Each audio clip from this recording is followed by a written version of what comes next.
right, Wayne, you back again, different venue. How do you feel about going back to the Super? Well, I'm excited for my kids and excited for my coaches that have never had the opportunity to coach there. I was one of those guys that I think state championships are special no matter where they are. But it is a dream for the kids to play in the Dome, and I have some coaches that have been doing it for a long time and haven't had the opportunity to walk through those doors. So I'm excited for that. I think it's going to be a great venue. I'm excited about the new format more than anything. How unique is it for you and your seniors, I guess? This is 4 years in a row, and you're going to 4 different places to play for a state championship. Yeah, I don't know the statistics, but I think St. Charles Catholic's played in more venues in the state championship than anybody in LHSA, because anytime it's not been in the Dome, we've made it. So we've been in Shreveport with Katrina, we've been in Northwestern with COVID, and been a variety of places. So it's special for our seniors. We lost a lot last year, and they had a standard to uphold, and there were times in the season that things didn't look that great, and they stuck together, and their leadership's really why we're here. We have those guys have pulled for one another and challenged one another, and if we're going to have an opportunity Friday, it's going to be because of them. What do you see on film from Dunham?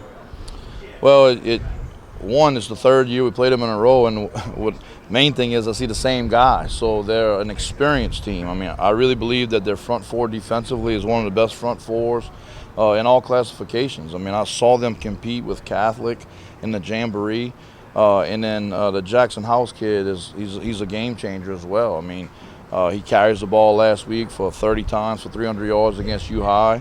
And they've been imposing their will physically against people. They've been winning. They can beat you a couple different ways. They can throw it. They can plus one run game with the quarterback. But their defense has been excellent all year.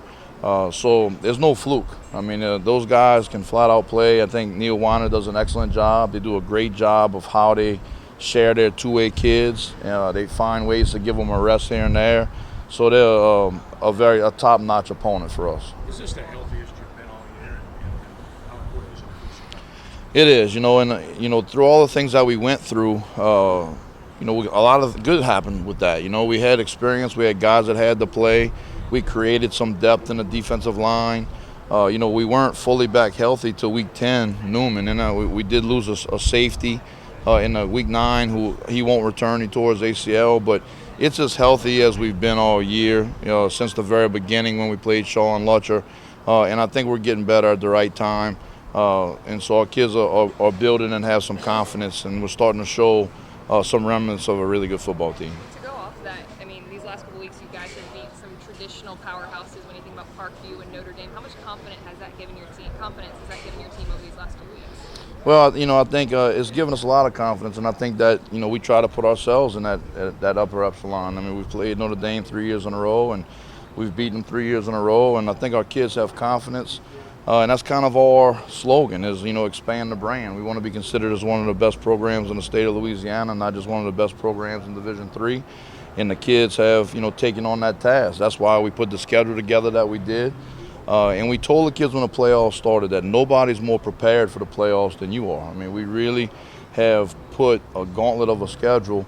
I didn't anticipate the injuries, but at the end of the day, looking back, they always say adversity can take you places that nothing else can, and I think that's why we're here today. I guess you're not surprised that Lutcher's here, and then secondly, River Parish football.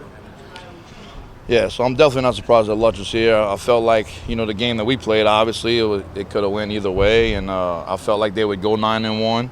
And I think, they have an excellent coach and an excellent staff, and then, I think Dwayne Winfield is one of the best football players in the state of Louisiana.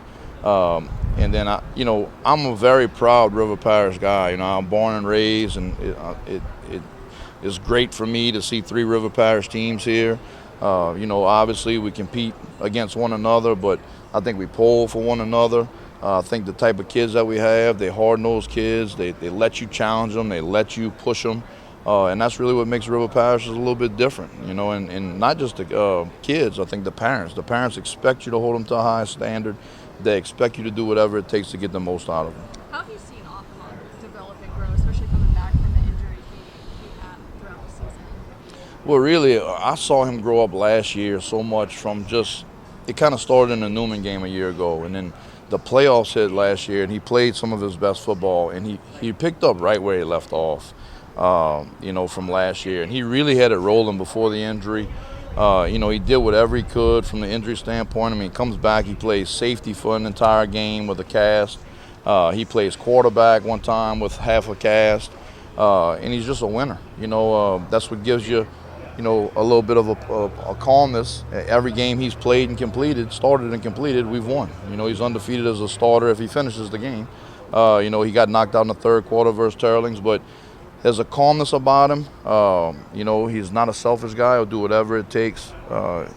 His players around him support him. They fight for him. Some of those O-linemen are some of his best friends, so he gets on them whenever he doesn't have time. So he's really, really grown up, and I think it's an awesome story. He's the fifth Altamont. To think about, 15 years ago, he's on the side lot, dreaming of being in this moment, and now here he is.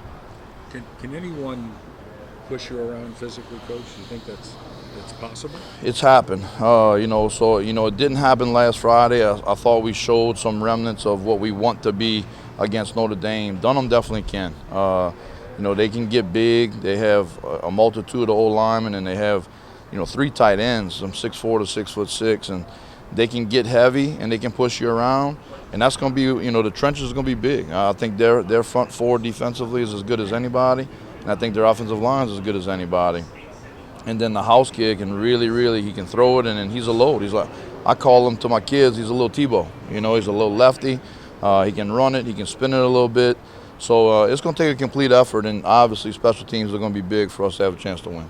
How much is physicality going to be a key center of this matchup too, and making sure the defense continues to bring that level of physicality against them? Yeah, I would say that's the number one key. I mean, I think that, we had some moments this year where we didn't stop the run. We struggled versus Lutcher, and again, Douanier had a lot to do with that, and we struggled versus De La Salle.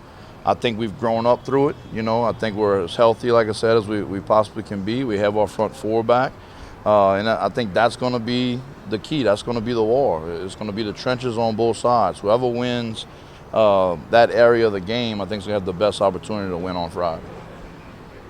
Thank you, Coach.